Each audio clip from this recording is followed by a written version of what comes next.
Na jadranskim otocima stanovništvo je sve starije i sve rjeđe. U hladnim jesenskim i zimskim danima problem je teži i vidljiviji. Čine se mnogi napori da se život učini lakšim otočanima koji žive ostavljeni i usamljeni. Tako je Vlada Republike Hrvatske osmislila projekt skrbi za otoke Zlarin, Prvić, Kaprije i Žirje. Ekipa magazina Alpe Dunav Jadran posjetila je otok Žirje u šibenskom akvatoriju na kojem izvan sezone živi samo 70 mještana.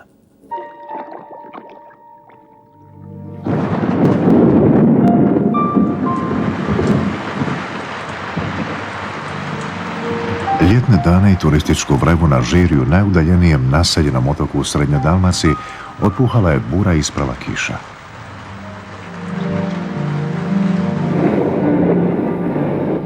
Rijetki brodovi u hladnim mjesecima preplove 12 nautičkih milja koje otok dijele od kopna, no brod Jadran ima posebnu misiju. Jednom tjedno njime iz Šibenika u pratnji tročlane posade odlazi socijalna radnica Vlasta Čaleta Jurić, voditeljica Vladina programa pomoći starijim otočanima. Izvan sezone broj mještana ne prelazi 70. Toliki im je otprilike i prosjek godina i već ih je 2/3 uključena u program.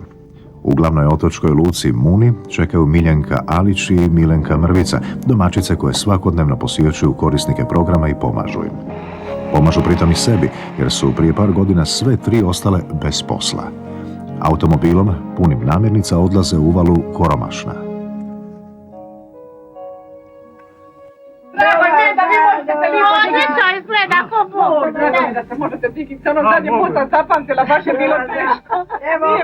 Ovdje već 15 godina sam živi Anđelin Alić. Živahni 82-godišnjak nedavno je pao i teško se ozlijedio, pa ne može nositi teže stvari. Prije 15 godina vratio se ovamo iz Beograda, gdje je u vrijeme bivše Jugoslavije dočekao mirovinu.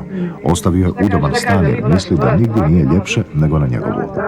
Vrijeme krati i samoću liječi raznim korisnim izumima.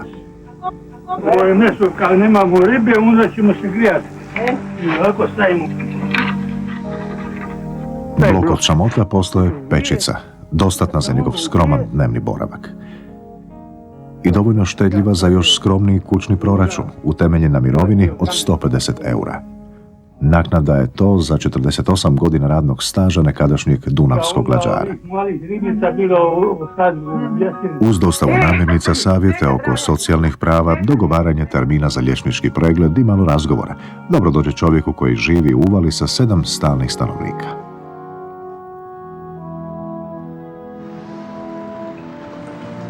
A nekoć je bila prava gužva na Žirju, otoku bogate povijesti. Prvi pisani trag o broju stanovnika svjedoči da ih je prije 7 stoljeća bilo dvostruko više nego danas. Polje i more hranili su i do 800 usta. U to je vrijeme vrvjela životom i ova kućica. Ajde, staj ovdje! Evo, digla se! Domaćice ovamo navraćaju svaki dan, jer u kući sama živi najstarija korisnica programa, 86-godišnja Stanka Mrvica.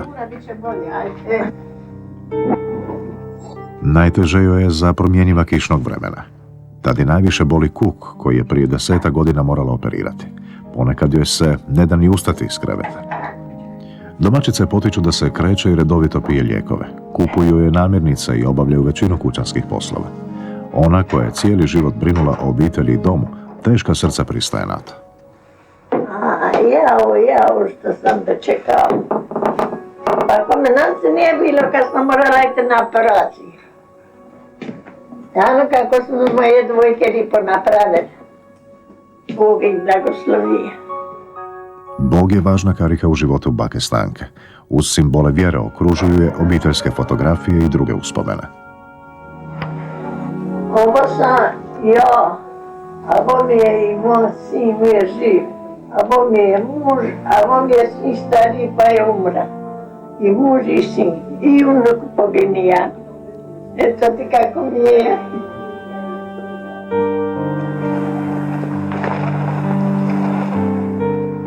Unatoč svim tegobama, stari otočani nikad ne bi otišli sa svog Žirja. Zato im je svaka pomoć s kopna dobrodošla. Jer ovdje je život uvelike podređen silama prirode. Završio je još jedan kišni otočki dan. Malo je svjetala na prozorima. Kad ode posljednja brodska veza za kopno, u 5:30, bit će ih još manje.